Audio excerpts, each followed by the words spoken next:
Hello and welcome to True Crime Never Sleeps podcast.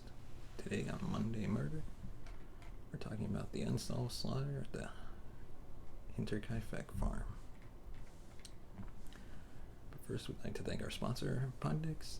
Visit poddex.com and use promo code TCNS for 10% off your order. And this episode is sponsored by Poddex. So let's get on with this case. On March 31st, 1922, in Bavaria, Germany, 6 residents of the Hinterkaifeck farm were murdered with a pickaxe. Husband and wife Andreas and Cäzilia Gruber, widowed daughter Viktoria, Victoria's 2 children Cäzilia and Josef, and the Gruber's maid Maria Baumgartner, who had been hired the same day. The Gruber family was a troubled one. Victoria's son Josef was suspected to be the product of incest.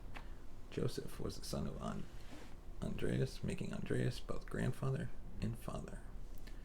6 months earlier, the Gruber's previous maid quit because she believed the house was haunted, hearing voices and footsteps in the attic. However, later the family began hearing voices as well and discovered that a set of house keys was missing. Andreas Gruber found an unfamiliar newspaper in the house and that the door to the family tool shed had been scratched up. He had also seen footprints in the snow leading to the back of the house, coming from the woods, with no sign of returning prints. While 2-year-old Joseph was murdered in his crib and Maria in her bed, the rest of the family had been slaughtered in the family barn, stacked on top of each other. However, they were not found until a few days later due to the fact that the killer lived in the house for several days after the family's murders. It is reported that in the weeks following March 31st, cattle were fed, meals were eaten in the kitchen, and neighbors reported seeing smoke rise from the chimney, and the postman testified seeing the family dog tied up outside. The police ruled out robbery as a motive, finding that large sums of cash were found on the farm, and decided it would be a crime of passion. While the family heads were being removed to be studied in the autopsy, they were lost permanently in the chaos of World War II. 1 year later, the house was demolished and a monument to the Gruber family was put in place.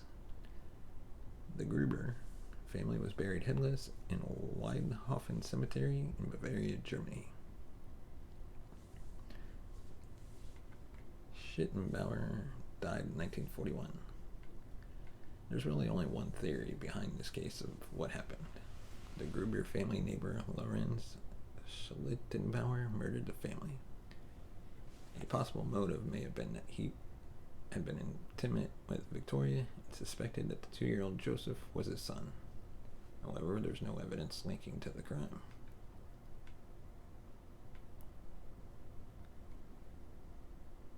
And when the family's heads were removed to be studied, they lost the heads. So that meant the family had to be buried headless. While it was the early 20s, you wonder, how do you lose that many heads?